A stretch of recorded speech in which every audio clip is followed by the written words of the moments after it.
Diariamente, a través de la televisión, de los portales de noticias, de la radio, nos vamos empapando de información relacionada a figuras políticas y nos vamos haciendo una idea acerca de esa persona. Pero en los próximos 30 minutos vamos a tratar de conocer a quién está detrás de esa figura política, cuando pasan a ser un simple cotidiano. Él es un joven dirigente político que trascendió las redes sociales mediante ingeniosas campañas de captación de la opinión pública.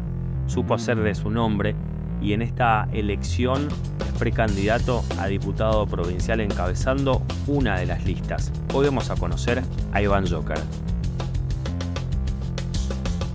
Gracias, Iván, por recibirnos acá en tu casa. Y bueno, como primera medida para comenzar el programa, vamos a poner el teléfono en modo avión, así tenemos 20 minutos para charlar un poquito y tratar de conocerte. Muchos te conocemos por las redes sociales y de cómo montaste una imagen a través de eso, pero ahora queremos conocer un poco el Iván de historia, de dónde venís, y bueno, conocerte desde ese lado, ¿no? Por fuera de lo político. Bueno, primero, ¿de dónde venís? Sabía que tus padres se conocieron en otra provincia. ¿Cómo fue que Sí, terminaron acá? Contame un poco de eso. sí, una vez hice una publicación en Twitter, la verdad la historia de mis viejos es de película. Para mí no es porque sean mis viejos nomás, sino que amerita para un libro. Mi viejo venía de una historia extremadamente dura. Él laburaba desde los 6 años, a los 11 años mantenía la familia porque el padre los abandonó. Se va a estudiar medicina. Antes de estudiar medicina, alguien de su iglesia le dice, no, no, vos quedate trabajando acá para la iglesia porque vos nunca vas a hacer nada. Vos tenés que aspirar a esto. Yo conozco a tu familia y esto es lo que puedo aspirar. Entonces me dijo que hizo el día siguiente, fue a La Plata y se anotó para estudiar medicina. Le tomó 3 años anotarse, poder ingresar. Ingresar. Y después mi vieja venía una historia similar, medio que vivía en la casa de un vecino del amigo, que fue boyando toda su infancia en casas. Desde los 12 años laburaba en comercio, vendiendo ropa para hombre. Entonces, como vendía ropa para hombre, ella se vestía con ropa para hombre porque era la que podía conseguir por su laburo. Eh, Ella después empieza cuando termina el colegio con una fábrica de peluches a los 18 años. A los 19 tenía como 10, 12 empleados. Le iba muy bien. Y mi mamá iba a Capital Federal a vender sus peluches. Ella vivía en Quilmes y se iba de Quilmes a Capital Federal todos los días en colectivo con una parva así de peluches que iba a vender en la zona de Once y demás. Claro. Hubo un día que estaba volviendo mi mamá y cuando iba en el colectivo, su colectivo es chocado por un camión y mi mamá vuela. Cuando vuela se rompe el cráneo, la mandíbula, tuvo un paro cardíaco, perdió todos los dientes, tenía el cuero cabelludo levantado, la verdad parecía Frankenstein mi vieja. Y la mandan primero al hospital de Quilmes, en el hospital de Quilmes no la pueden atender, y la pasan para el hospital de La Plata. Ese día mi viejo estaba haciendo su práctica, porque iba a cuarto, quinto año de medicina, y le estaba haciendo su práctica en ese mismo hospital. Cuenta mi mamá que ella estaba tipo en un pasillo, como en un lugar donde circulaba mucha gente, y ella perdía la conciencia, volvía, vos imagínate, había tenido un paro cardíaco en todo ese Claro. rato, no tenía diente, mandíbula rota. Y cuenta mi mamá que nada, en un momento ve que venían unos nenitos con una familia y la miraban y decía, qué asco así, ¿viste? Y que la gente la miraba con cara de asco. Entonces en un momento ve que venía un guardapolvo blanco y lo agarra y le dice, si no me llevan una pieza, yo me levanto y me voy. Como que ella pudiera hacerlo en ese momento. Y ese era mi viejo. Y ahí mi viejo la acompañó en toda su recuperación. Mi vieja estuvo unos 4 o 5 meses internada con alambres en la boca porque el tratamiento para que usaban ahí para una mandíbula rota y para injertarle los dientes nuevamente era así. Mi viejo toda la recuperación la acompañó. Creo que la habrá escuchado hablar por primera vez a los 5 meses de conocerla, mi viejo.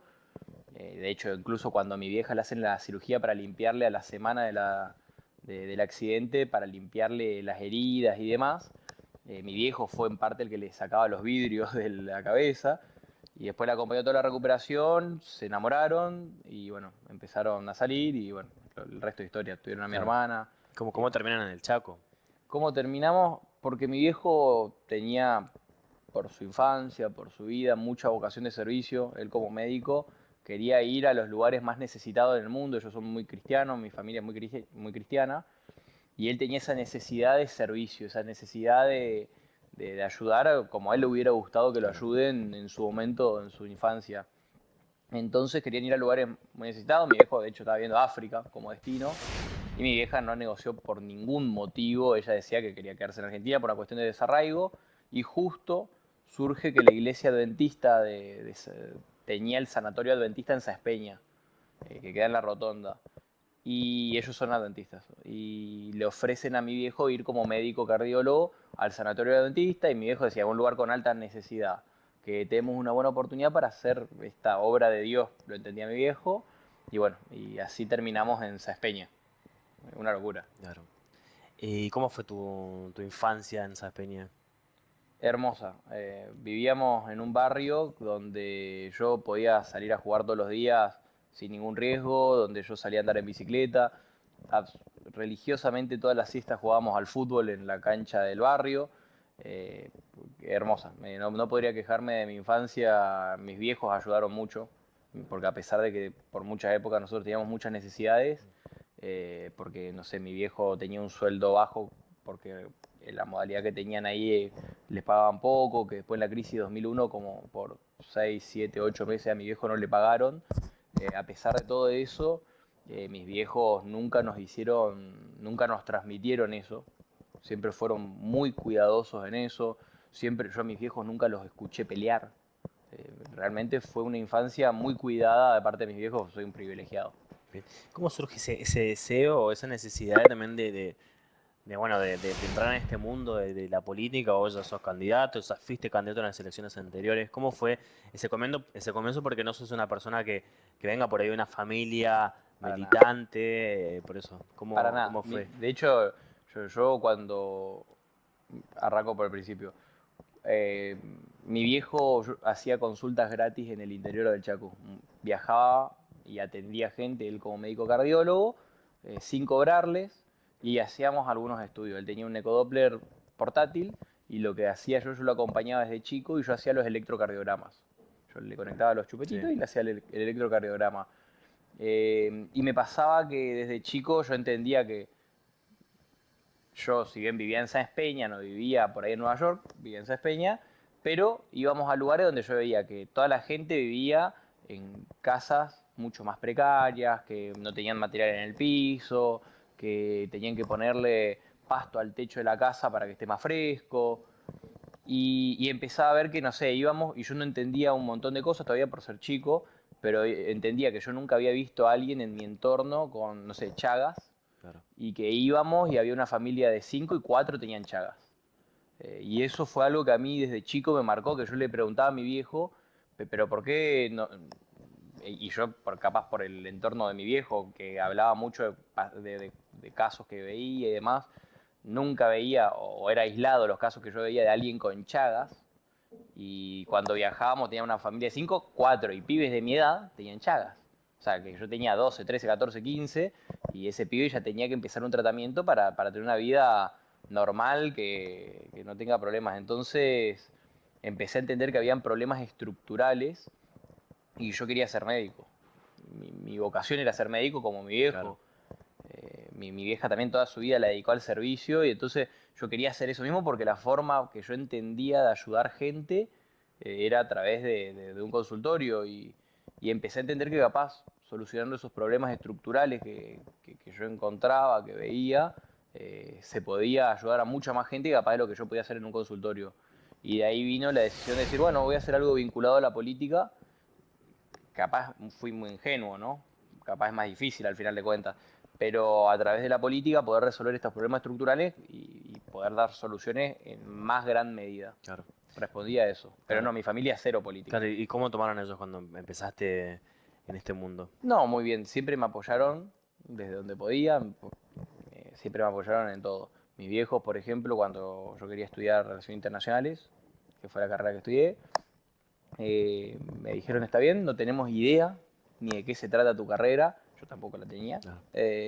No sabemos de qué se trata, no sabemos en qué te podemos ayudar, no te podemos dar una opinión, no conocemos cómo va a ser tu salida laboral, pero queremos que hagas lo que vos querés, así que te apoyamos, te ayudamos para que vos puedas estudiar y lo tomaron siempre bien. De hecho hubo un momento en 2021, previo a yo ser candidato, que tuve esta conversación con mis viejos. Yo laburo en el sector privado y mi planteo era, yo creo que capaz una candidatura mía puede afectarlos, pueden ser un daño colateral ustedes o se pueden cobrar algo por mi laburo en política con ustedes.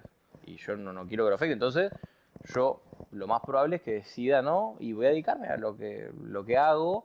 Y bueno, capaz en otro momento de la vida me meteré en política, pero no quiero afectarlos. Y mi viejo me dijeron, no, antes que vos no hagas lo que vos querés, yo prefiero vender todo, prefiero vivir en donde sea, pero vos haces lo que querés hacer. No te preocupes por nosotros, me dijeron. Entonces, el apoyo siempre fue extremo, extremo, al punto que para mí es algo con lo que cargo, porque tengo un apoyo totalmente indiscutido de mis viejos para hacer lo que yo quiera. Y me dicen, nosotros podemos tener daños colaterales por eso, y bueno, vos haces lo que quieras hacer en tu vida. Entonces, soy muy afortunado. Bien.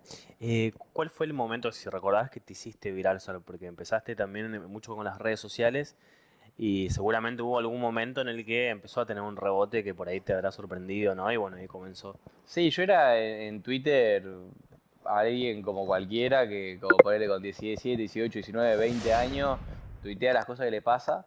Y después cuando me vuelvo para acá empezamos con la Fundación Práctica Ciudadana, que estudiábamos en qué gastaba el Estado. Y hacíamos, entre otros informes, teníamos distintos tipos de en qué gastaba a nivel macro del Estado, pero teníamos uno de las compras del Estado, de en qué compraba. Y realmente habían compras muy bizarras. Entonces, con la fundación nosotros publicábamos, por ejemplo, el informe de compras, Claro. y publicábamos la imagen capaz de que habían comprado tantos cientos de miles de pesos en huevos de Pascua. Por poner un nombre de una de las... Entonces ahí empezamos a volvernos bastante virales en lo que hacíamos como fundación, como yo con mi cuenta privada, porque además siempre fui muy sarcástico, bastante ácido, con mucho humor negro. Entonces empezó, digamos, a hacerse muy viral a partir de eso, de que por ahí encontrábamos una beta, por ahí entendía muy bien la dinámica y los códigos de Twitter, entonces sabía muy bien cómo jugar al borde muchas Claro. veces.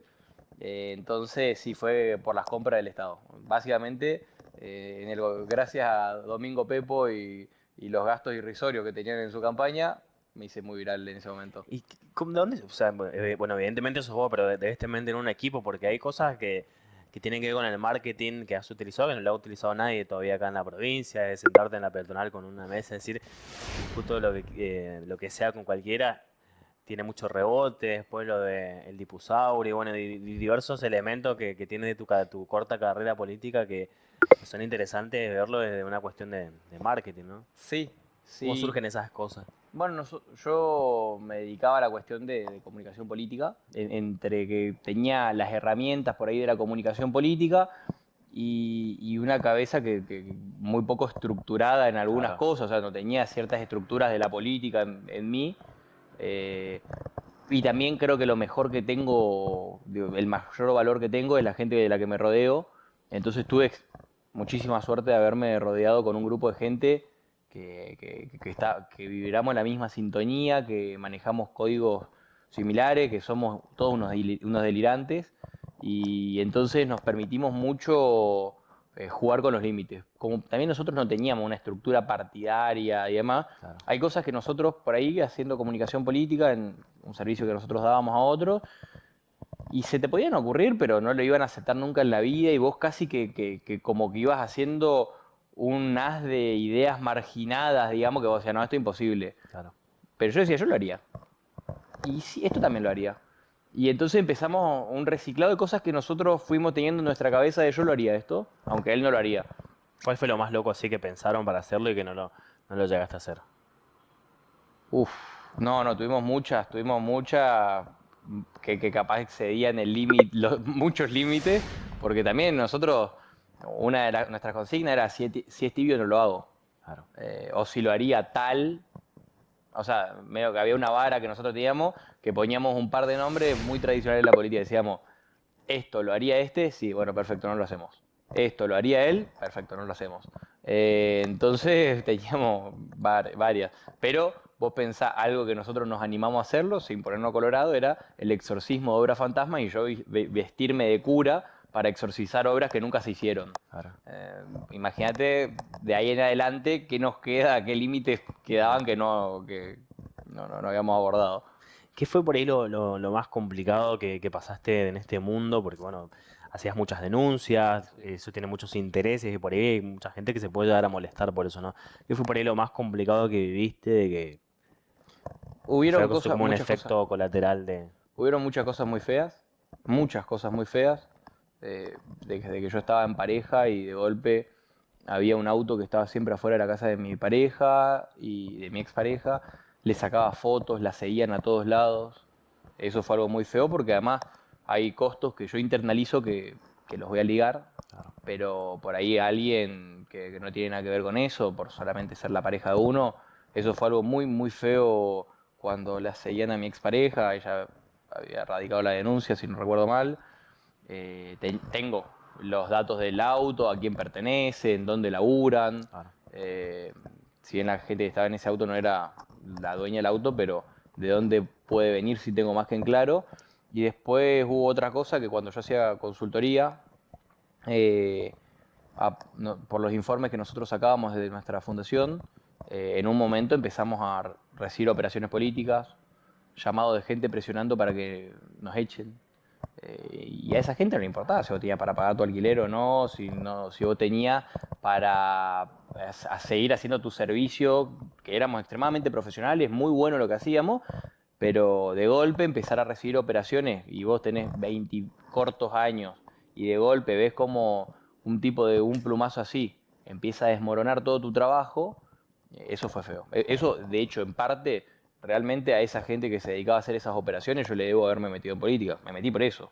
Así que ya se lo he agradecido a esa persona, le dije gracias por todo lo que hiciste por mí, aunque vos no lo sepas, vos sos el móvil por el cual yo me metí en política, así que bueno, son cosas que pasan, son feas, y uno es el juego al que juega, ¿no? ¿Cómo te ves en el futuro? Espero con los pies en la tierra, espero conectado, o sea, mantenerme conectado con los pies en la tierra, no perdiendo la perspectiva. Es muy fácil perder la perspectiva, me parece, en la política. Y espero ocupando espacios de poder, espero que nosotros, yo soy liberal, yo creo en la libertad, la defiendo casi de manera innegociable y espero que con más gente liberal defendiendo la libertad en el Chaco. Espero sí. ¿Quién sería un referente para vos a nivel nacional o internacional que tenga por ahí las mismas ideas que vos defendés? Bueno, Ricardo López Murphy. Que creo que sin dudarlo puedo decir Ricardo López Murphy, que tenemos esta síntesis y esta visión por motivos distintos, capaz llegamos a este lugar, pero tenemos esta misma visión de un liberalismo político, desde defender las libertades individuales y civiles a ultranza, no solamente las económicas, sino que pelear por las instituciones fuertes. Y los dos entendemos que necesitamos una coalición grande para ganarle a gobiernos que los dos entendemos como trágicos. Él habla del gobierno nacional, yo hablo del gobierno provincial. Bien. ¿Hay tiempo para estar en la casa, para estar con la pareja, para ver una serie, para hacer otras cosas por ahí? Yo sé que estamos en medio de una campaña, es difícil, pero ¿hay tiempo para eso? Muy poco. Realmente me viene pasando que es muy poco el tiempo que vengo teniendo para eso. Uno sabe que es un periodo, que después siempre tenés un nivel de intensidad alto. Entonces vos a la hora de tener pareja, vos siempre en los términos y condiciones para establecer, digamos, va a ser alta la intensidad, va a ser desgastante esto. Entonces es un tema, el tema de las parejas en la política. Yo un mundo que estoy navegando hace no mucho, entonces estoy descubriendo todo esto, todo lo que uno tiene que tener en cuenta, pero es poco el tiempo que uno tiene, pero bueno, lo importante es que sea tiempo de calidad, ¿no? O sea, yo no tengo tanto tiempo para mí mismo, para estar solo o en pareja cuando lo estaba, pero es asegurarse de que sea tiempo de calidad. Me parece que es mucho más importante eso, porque cantidad no tenés, entonces hay que asegurar la calidad. Claro. ¿Una serie para recomendar?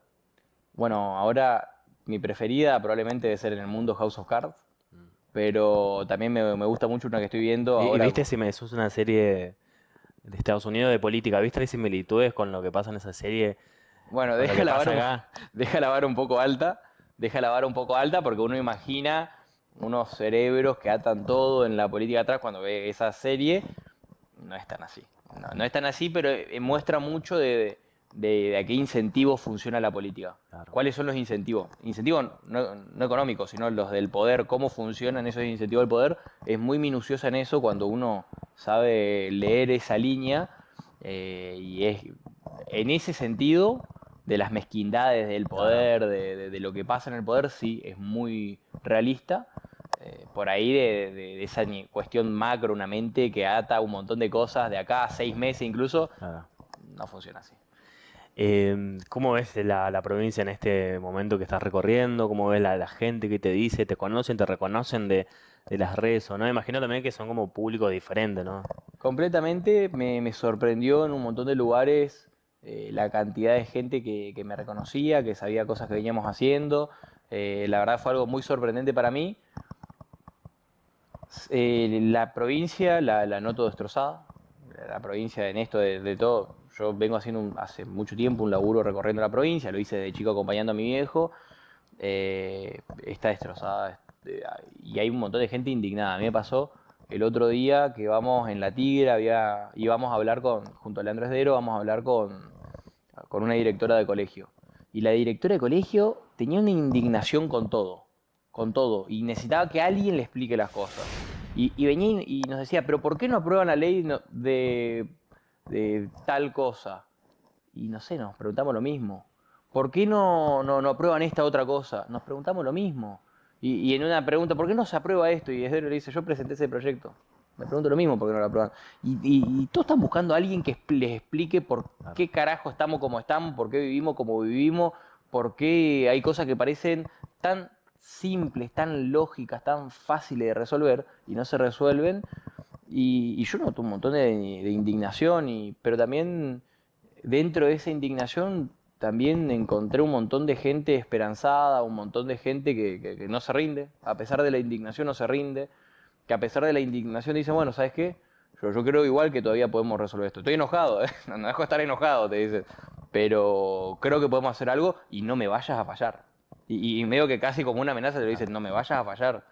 Entonces es una responsabilidad, yo no me tomo ni por un minuto a la ligera, con gracia, con farandulismo, qué sé yo, lo que estoy haciendo, sino que para mí es una responsabilidad enorme porque que una persona se tome el tiempo de escribirte un mensaje y decir, tengo esperanza por lo que está haciendo, para mí ya es una responsabilidad grande, pasa bastante eso.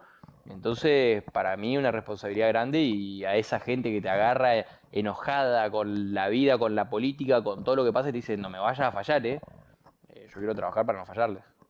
¿Te vas a llevar al Dipusaurio si llegas a la legislatura? Hay ya varios. Ya no hace falta que lo lleve.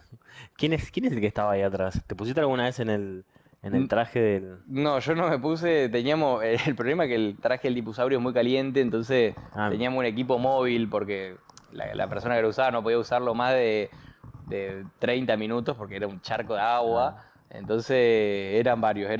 ¿Cuál era la reacción de la gente? Porque lo hemos visto en la peatonal, en la plaza. ¿Cuál es la reacción de la gente cuando veía a ese personaje, cuando te veía vos en la mesa ahí que ibas a discutir con todos, o sea, en esas cosas? Rompíamos las barreras. Por ahí pasaba que en 2021, cuando vos ibas a repartirle un folleto a alguien, decía, nada, tomátela, política, nada. Claro.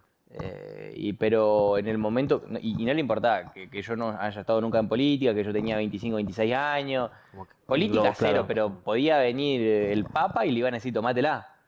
Y por ahí nosotros con ese tipo de cosas rompíamos la barrera, hacíamos que por ahí se baje un poco la guardia. Claro. El concepto del Dipusaurio era gracioso y yo le decía, yo estoy la misma que vos, O sea, yo también estoy enojado, yo también no quiero saber nada con esto. Entonces, por ahí bajábamos un poquito la guardia. Va a haber un personaje esta campaña, una nueva versión del Dipusaurio, lo dejo... 2.0. Claro, va a haber un 2.0 de ese, que no es el Dipusaurio, pero va a haber un personaje similar a esta campaña que nos va a acompañar.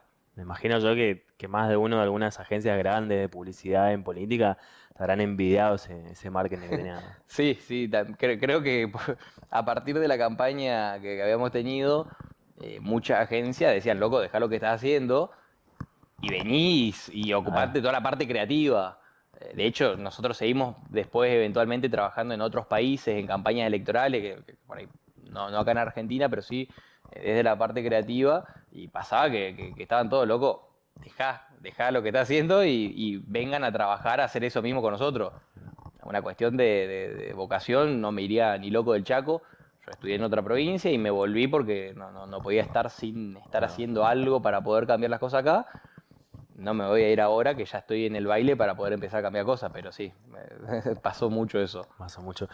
Gracias, como siempre, por recibirnos acá en tu casa. Te hicimos un despiola acá en tu departamento, así que bueno, gracias por recibirnos. Te agradezco a vos, encantado, estoy siempre a disposición y no hay problema por el despiole, ustedes lo ordenan. Eso sí, gracias. Bueno, ahora sí vamos a poner nuestro teléfono Ahora sí. ahora sí, y bueno, continuamos con nuestra vida.